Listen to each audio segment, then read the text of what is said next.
Hello guys! Magandang hapunan sa inyong lahat. Ito ang ating lulutuin ngayong hapunan. Yan. Chop suey. Ito ang panahod ko. Cauliflowers and repolyo. Ito, baggy beans. Red pepper, bell pepper, and ito, niswas. Ewan ko ano yung niswas na yan. Parang ano na rin. Mas mura kasi yan kaysa sa ano. Panahod na ano. Hindi ko maalala. Ayan ang ating panggisa. Chicken wings. At ang gagamitin kong sibuyas ay white onion kasi mas matamis yan. Ayan. Bawang. Tayo ay maggigisa na. Nalimutan ko, wala pa yung ano guys. Carrots. Kasi ang tagal nila mag-deliver. 2 piraso lang kasi. Masyado silang demanding. Ayan guys. Kumpleto na ating panahog. Ayan. Ito na ating panggisa. Sibuyas. Bawang.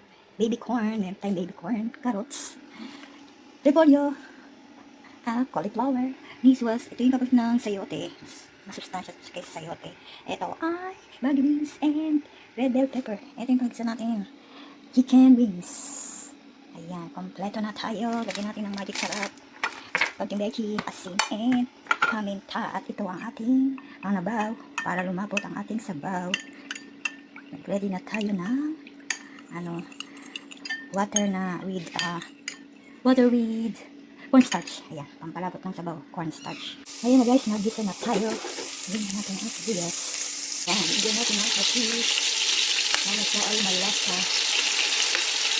Bigyan natin ang magisarap. Asin. At paminta. Ayan, haluin na natin.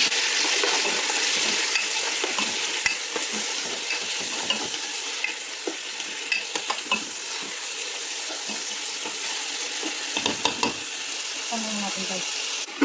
Ayan. Panayin natin ng sandali lang. 1 minute. So guys. Halata na ang ating manok. At lagyan natin ang ating gulay. So guys. Lagyan natin ang ating gulay. Yan guys. Lagyan natin ang chicken nuggets. Para malasa ang ating chop suey. Yan guys. Takpan muna natin ng 1 minuto para hindi tayo guys. Dikit na yung kanyang ayan, lalagyan na natin ng sabaw.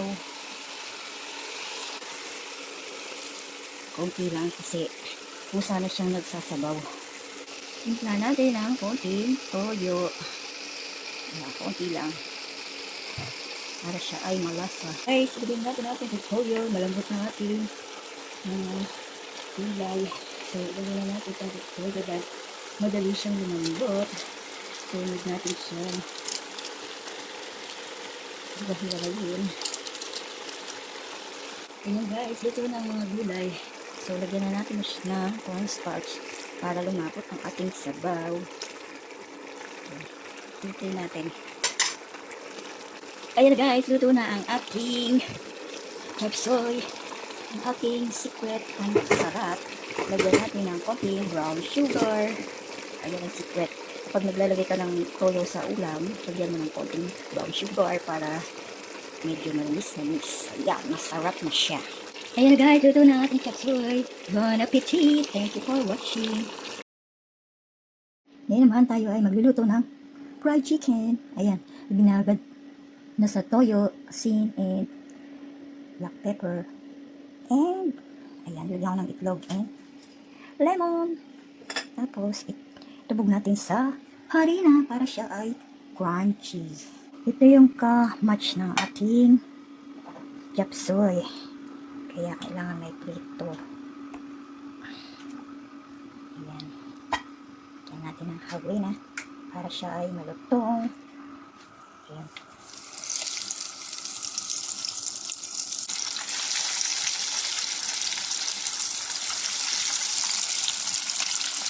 Ayan na guys. Ang hintay ko na tayo nag-prito ng ating chicken. Ayan na guys, luto na ang aming fried chicken. Ayan. It's very crunchy fried chicken.